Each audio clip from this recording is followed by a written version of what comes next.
Jai Gurudev children, today we are going to start the next chapter, The Last Leaf from Moments by O. Henry. Let me give you a small introduction of the author. O. Henry, originally known as William Sidney Potter, was born on September 11, 1862 and died June 5, 1910. He was an American short story writer whose tales romanticize a commonplace, in particular, the life of ordinary people in New York City. His stories express the effect of coincidence on character through humor, grim and irony, and often had surprise endings, a device that became identified with his name and caused him critical favor when its vogue had passed. Giving the brief sketch of the chapter, The Last Leaf is a story about two artist friends, Sue and John C., who live together. Once, John C. falls ill and does not get well for a long time. Sue comes to know that John C. is thinking that she would die when the last leaf from a creeper outside the window would fall. She tries to convince John C. that she is wrong in thinking so, but she doesn't change her mind. Finally, a neighbor, Behrman, paints a plastic leaf and sticks it on the creeper while John C. is asleep. The leaf does not fall in spite of the fierce winds and storm, and after some time, John C. realizes that she was wrong in relating her death to the falling leaves of the creeper.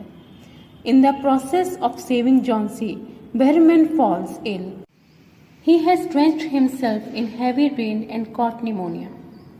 Talking about characters, there are three main characters in the story: Sue, John C., Behrman. Sue is an artist who shares a small flat with her friend. She helps her friend in getting well. John C. is a friend of Sue and lives with her. She is also an artist. Behrman is a 60-year-old painter and neighbor of Sue and John C. He saves life of John C. Now let me summarize this chapter. Sue and John C. are two friends who live in a small flat on the third floor of an old building. They are artists and make paintings for living. Once John C. falls ill of pneumonia. She keeps looking out of the window while lying on the bed. She thinks that she is going to die. Although the doctor comes every day, but the condition of John C. does not change. One day, the doctor asks Sue if anything is bothering John C. The doctor tells her that it is difficult for John C. to get well as she has made up her mind that she will not get well. He also tells her that in this case, the medicines will not help her. Sue tries her best to make John C. interested in things. She talks about clothes and fashion, but John C. does not respond. She brings her drawing board in her room and starts to paint, but John C. does not look at her. She also starts whistling while working, but John C. just does not notice and keeps lying still, looking outside the window. While trying to get John C.'s attention, Sue notices that she is counting backwards. She comes to know that John C. is counting the remaining leaves that are on the ivy creeper outside the window. John C. tells her that the leaves are falling rapidly in the autumn season. She also informs her that she would die once the last leaf falls from the creeper. Sue tries to convince John C. that she is foolish in thinking that she would die with the falling of the last leaf of the ivy creeper. She even lies to her that the doctor is confident that she would get well soon. But John C. does not change her mind and keeps on counting the remaining leaves on the creeper. A neighbor named Behrman arrives at their home. He gets to know about John C.'s condition and sees that there is only one leaf remaining on the creeper which would fall any time. He goes back to his house and paints a leaf that looks identical to the creeper's leaf and sticks it on the creeper while John C. is sleeping. In the process of doing so, he gets wet as it was raining heavily and it was icy cold. He falls sick and gets pneumonia. Johnsy keeps looking out of the window and notices that the last leaf is not falling. Even wind and the rain do not make the leaf fall. She realizes that she was wrong in supposing that she would die with the falling of the last leaf and starts getting well. When Johnsy gets well, Sue tells her the mystery of the last leaf. She informs her that she has got well due to the efforts of Behrman. Behrman, looking at Johnsy's condition, did a wonderful thing. He painted a similar leaf of ivy creeper, used a lantern and a ladder and pasted it on ivy creeper. It was raining heavily and he got wet completely. He was struck with pneumonia and died after 2 days. Behrman had painted a masterpiece, and in the process of helping her, he had fallen ill and died. Now we analyze the story, The Last Leaf. It is a marvelous story by O. Henry, depicts the tragedy of life and the inevitability of faith to tackle the hindrances we battle through our life. The value of the life is a cynosure of the story, where all things go back and revolve around it. The sequence of events is smoothly carved in with the supporting details. The story starts with a whimsical setting called The Places and the description of the present situation of Johnsy, the main character. The melodramatic and picturesque setting of the story connects to the negative status of Johnsy.